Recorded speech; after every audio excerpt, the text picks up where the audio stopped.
अस्सलाम वालेकुम students, welcome to new class. जैसे कि आप लोग जानते हैं कि आप लोग प्रमोट कर किए गए हैं, तो आज आपका कंप्यूटर साइंस का फर्स्ट लेक्चर है जो कि चैप्टर नंबर 5 से हम स्टार्ट करें, डिज़ाइनिंग वेबसाइट। तो इस चैप्टर में हमने डिस्कस करना है कि किस तरह हम अपनी वेबसाइट को डिज़ाइन कर सकते हैं। आपके प्रैक्टिकल के लिहाज से भी बहुत इंपॉर्टेंट चैप्टर है, तो कि मेरी सारा चैप्टर प्रैक्टिकल है, मैं आपको साथ साथ इसका प्रैक्टिकल भी करवाता जाऊँगा। सबसे पहले इसका इंट्रोडक्शन पढ़ते हैं कि HTML किसे कहते हैं। जो HTML है, यानी कि HTML stands for hypertext markup language. ये एक ऐसी लैंग्वेज है जिसमें हमने अपने वेब पेज के कंटेंट को तैयार करना होता है, अपने वेब पेज के स्ट्रक्चर को तैयार करना होता है। सिंपली हमने टेक्स्ट करना होता है, उससे हम अपने वेब पेज का लिंक क्रिएट कर सकते हैं। तो सबसे पहले इसका इंट्रोडक्शन क्या होगा कि when you send request to a web server through a web browser to access a web page, you get HTML as a response from there।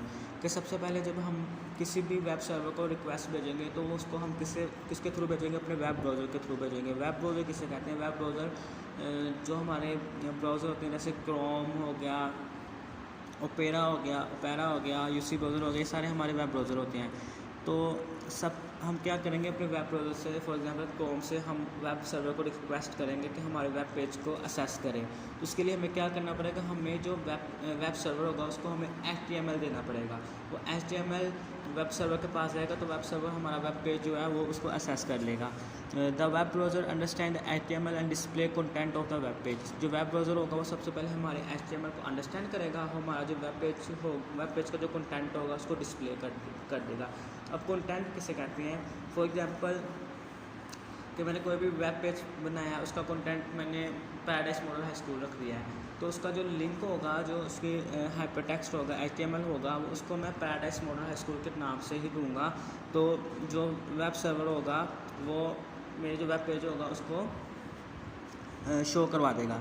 HTML tell us the browser how the contents are structured inside a web page. जो HTML होता है वो web browser को बताता है कि जो हमारा वेब पेज है उसके अंदर जो उसके कंटेंट का स्ट्रक्चर है वो किस तरह का है। यानी कि जो कुछ भी हमारे वेब पेज के अंदर होगा वो कौन बताएगा? वेब ब्राउज़र को हमारी HTML बताएगी। यानी कि जो भी हमारा वेब पेज होगा वो सबसे पहले किस पे तैयार होगा? HTML पे तैयार होगा। तो उसके लिए हम नोटपैड का इस्तेमाल करते हैं, ठीक है। नोटपैड के HTML के लिए हम नोटपैड का इस्तेमाल करते हैं। ये इसका इंट्रोडक्शन था HTML का। आगे डेफिनेशन है इसकी। Hypertext markup language is are language simple language to create web pages. HTML को क्या कहते हैं? Hypertext markup language. एक ऐसी सादा सी ज़ुबान होती है जिसमें हम अपने वेब पेजेस को क्रिएट करते हैं। इसमें there are 2 important terms you need to understand in the name HTML। HTML के अंदर हमें 2 सबसे इंपॉर्टेंट चीज़ें जो कि अंडरस्टैंड करनी पड़ती हैं, वो है फर्स्ट है हाइपरटेक्स्ट और सेकेंड है मार्कअप लैंग्वेज। हाइपरटेक्स्ट किसे कहते हैं? हाइपरटेक्स्ट एक ऐसा स्पेशल टेक्स्ट होता है हमारे वेब पेज का जिसे हम हाइपरलिंक्स कहते हैं। यानी कि मैं आपको रीडिंग करके बता देता हूँ। The term hypertext is used due to the special text in a web page called hyperlink. जो हाइपरटेक्स्ट होता है वो वेब पेज पे एक ऐसा टेक्स्ट इस्तेमाल किया जाता है जो कि हमारे लिंक्स को बनाता है। यानी कि फॉर एग्जांपल कोई भी वेब पेज है उसका मैं आप लोगों को लिंक सेंड कर सकता हूँ, जिस लिंक से आप क्लिक करके मेरे वेब पेज पे जा सकते हैं। तो जो वो लिंक है वो कौन क्रिएट करवाता है? वो हाइपरटेक्स्ट जो होता है वो क्रिएट करवाता है।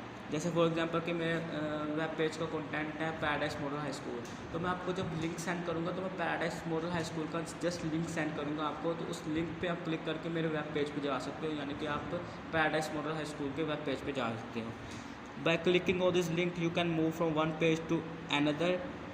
हम इस लिंक को क्लिक करके किसी एक पेज से दूसरे पेज पे जा सकते हैं। फॉर एग्जांपल जैसे अभी आपको यूट्यूब का लिंक सेंड किया गया, आप उस लिंक को ओपन करेंगे व्हाट्सएप से और आप कहाँ पे लिंक आप चल जाएंगे? आप यूट्यूब के चैनल पे चल जाएंगे।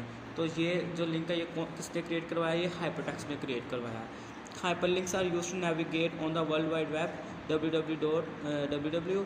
जो हाइपरलिंक्स है वो किस लिए इस्तेमाल की जाती है? वो वर्ल्ड वाइड वेब के लिए इस्तेमाल की जाती है। उसका जो नेविगेट होगा यानी कि वैसे स्टार्ट होगा www, आगे जो भी कंटेंट होगा हमारे वेब पेज का वो हाइपरटेक्स्ट में आता है, ठीक है बच्चों।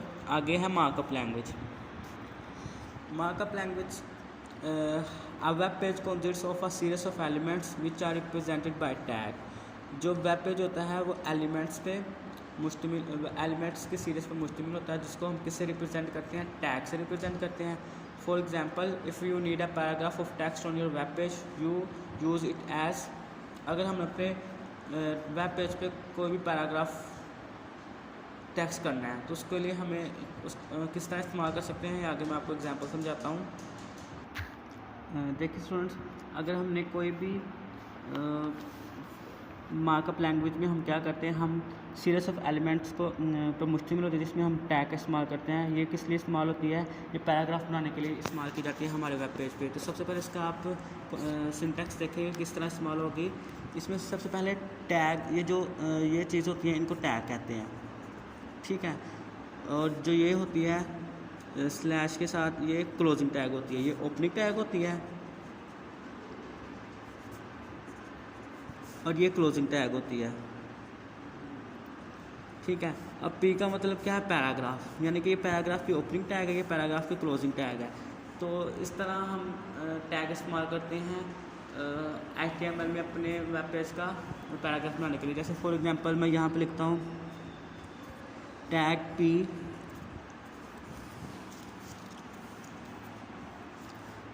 I am a student,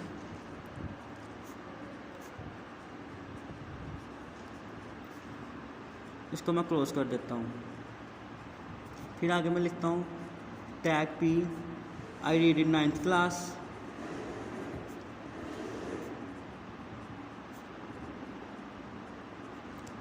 tag को मैंने क्लोज कर दिया। नीचे आके मैं लिखता हूँ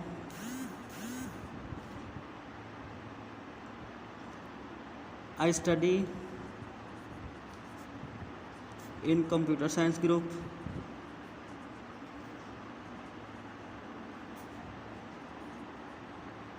साइंस ग्रुप। आगे मैंने इसको क्लोज कर दिया। आगे मैं लिख देता हूँ इसका, फिर मैं टैग इस्तेमाल करता हूँ। यहाँ पर लिखता हूँ I read in paradise model high school, I read in paradise model high school, ये क्लोजिंग टैग। अब ये आपने इस तरह लिखना है HTML पे, लेकिन ये इस तरह नहीं शो होगा, लाइन वाइज नहीं, लाइन वाइज डिस्प्ले नहीं होगा, ये सारा पैराग्राफ के शेप में आएगा। I am a student, I read in 9th class, I study in computer science group, I read in paradise model high school. कि मैं एक स्टूडेंट हूँ, मैं 9th क्लास में पढ़ता हूँ, मैं कंप्यूटर साइंस के ग्रुप में पढ़ता हूँ, मैं पैराडाइज मॉडल हाई स्कूल में पढ़ता हूँ। तो ये जो चीज़ है ये सारी आपकी एक पैराग्राफ के शेप में लिखी हुई आएगी। तो इसके लिए HTML में इस तरह हम पैराग्राफ को लिखते हैं, यानी कि हर लाइन के आगे हमने ओपनिंग टैग लगानी है, हर लाइन के आगे क्लोजिंग टैग लगानी है पैराग्राफ की। तो ये जब हम इसको डिस्प्ले करवाएंगे तो ये सारा हमारा पेज का पैराग्राफ हमें डिस्प्ले हो जाएगा। अब आप लोगों का माइंड में क्वेश्चन होगा कि हमने इसको एक ही पैराग्राफ में क्यों नहीं लिखा सारी लाइन को, यानी कि एक ही टैग को क्यों इस्तेमाल नहीं किया। यानी फॉर एग्जांपल जैसे ये टैग ओपनिंग टैग है, सारी line I read in I am a student, ये इसके साथ कोमा डाल के आगे I read in 9th class, फिर I study in computer science group, I read in paradise model high school, ये सारी लाइन इकट्ठी क्यों नहीं लिखी और लास्ट पे क्लोजिंग टैग क्यों नहीं लगाया। तो इससे बच्चे क्या होगा कि जो ये चीज़ होगी, अगर ये सारी चीज़ें हम एक ही लाइन में लिख देंगे और एंड पे क्लोजिंग टैग कर देंगे तो ये ऐसे शो होगा, सिर्फ एक ही लाइन में सब कुछ शो होगा, सारा कुछ एक ही लाइन में आ जाएगा, ना कि पैराग्राफ की शेप में आएगा। इसलिए हमें पैराग्राफ बनाने के लिए इस तरह इसका कंटेंट लिखना पड़ेगा जो कि हमारे वेब पेज पे पैराग्राफ की शक्ल में डिस्प्ले हो जाएगा। तो ये मैं आपको डायग्राम भी दिखाता हूँ। जैसे ये डायग्राम है, इसमें इसने ओपनिंग टैग पी को कहा my cat is very grumpy, closing tag है, ये इसका कंटेंट है, और इसका जो एलिमेंट्स है वो क्या है, ये यहाँ से लेके यहाँ तक ये इसके एलिमेंट है। उसका कंटेंट क्या है, उसका कंटेंट ये वाली लाइन है। तो हमारा जो कंटेंट क्या था, हमारा कंटेंट ये सारा पैराग्राफ था यहाँ से लेके यहाँ तक। तो ये आज का आपका लेक्चर है। आपने इसकी डेफिनेशन जो है इसको रीड भी करना और अपनी नोटबुक्स पे लिखना भी है, तो ये मैं आपको अलग से बता दूंगा। ठीक है बच्चों, आज के लिए इतना ही आपका लेक्चर है। अल्लाह हाफिज़।